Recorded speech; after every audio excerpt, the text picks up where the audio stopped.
वेद व्यास जी कहते हैं देवी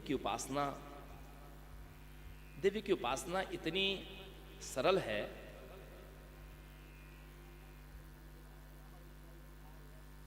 कि पूर्व काल में एक बार नैमिषारण्य में ऋषियों का समाज बैठा था और वहां पर जमदग्नि ने पूछा। व्यास जी कहते मैं भी वहां था नैमिषारण्य में संत समाज के बीच में। तो जमदग्नि ने पूछा कि समस्त देवताओं में सबसे दयालु कौन है, सबसे दयालु जिसके अंदर भीतर करुणा कूट कूट करके भरी हो।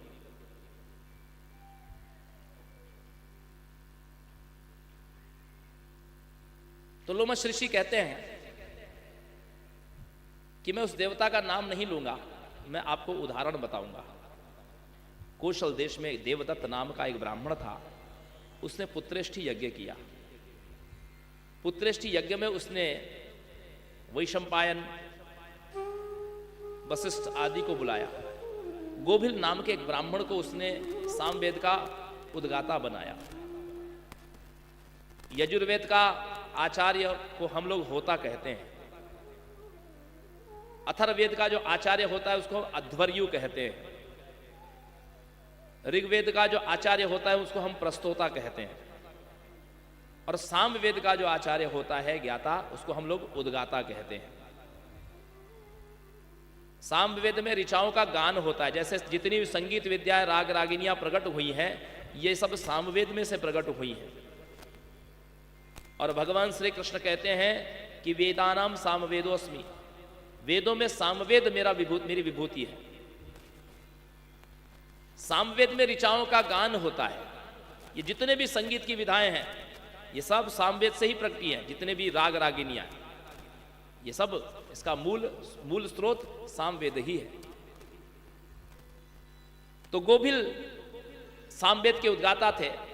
पुत्रेष्टि यज्ञ में देवदत्त ब्राह्मण का यजन चल रहा है, यज्ञ चल रहा है। गोभिल बूढ़े हैं, वयोवृद्ध हैं। वो जब गाते थे तो उनका स्वर टूट जाता था, अवस्था के कारण उनका स्वर टूट जाता था। गोभिल, उनको लगा कि देवदत्त को कि ये गोभिल जो ब्राह्मण है, ऋषि जो हैं, ये अशुद्ध उच्चारण कर रहे हैं। इसलिए देवदत्त ने गोभिल से कहा कि अरे मूर्ख, तुमको वेदों का ज्ञान नहीं है क्या? इसी प्रकार से सामवेद की ऋचाओं का गान किया जाता है?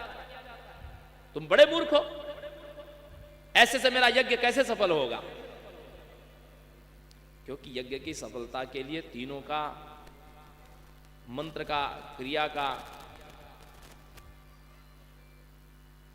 शुद्ध होना अनिवार्य है।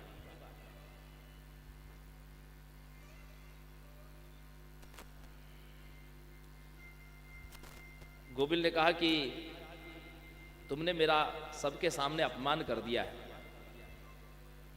ऐसा नहीं कि मुझे सामवेद का ज्ञान नहीं है, मुझे ज्ञान है, लेकिन मेरा स्वर भंग हो रहा है। मेरी अवस्था अधिक हो चुकी है, वृद्धावस्था के कारण मेरे कंठ में कफ है और कफ की अधिकता के कारण ही मेरा स्वर भंग हो रहा है। और तुमने मेरा सबके सामने अपमान किया है, तो मैं इसका दंड तुमको दूंगा। तुमको पुत्र होगा, वह मूर्ख होगा। पुत्र तो होगा लेकिन वो मूर्ख होगा, जड़ होगा, गूंगा होगा। जो ही देवदत्त ने सुना तो उन्होंने कहा कि हे विप्रदेव, मुझे क्षमा करिए, मैंने आवेश में आकर के आपको अपशब्द कह दिए, लेकिन ऐसा श्राप मुझे मत दीजिए, क्योंकि मूर्ख पुत्र तो माता पिता पर बोझ ही होता है। उसमें भी यदि ब्राह्मण का पुत्र यदि मूर्ख हो तो ये तो बहुत बड़ा अभिशाप है। ब्राह्मण का पुत्र मूर्ख नहीं होना चाहिए। वरम न पुत्रम न कुपुत्र पुत्रम, क्योंकि कुपुत्रेण वयम नष्टः, कुभार्येण कुपुत्रेण कुलम नष्टा, कुभार्येण वयम तथा कुभोजनेन दिवसः, कुमित्रेण सुखम कुतः। भोजन अच्छा न हो तो दिन बिगड़ जाता है, स्त्री यदि ठीक न हो तो जीवन बिगड़ जाता है, मित्र जिसका अच्छा न हो उसको सुख कहीं नहीं मिल सकता। लेकिन जिसके घर में कुपुत्र हो जाए उसकी तो स्वर्ग गए पितर भी नरक में आ जाते हैं। कुपुत्र स्वर्ग गए हुए पितरों को भी नरक में गिरा सकता है माताओं सज्जनों। इसलिए कुपुत्र नहीं होना चाहिए।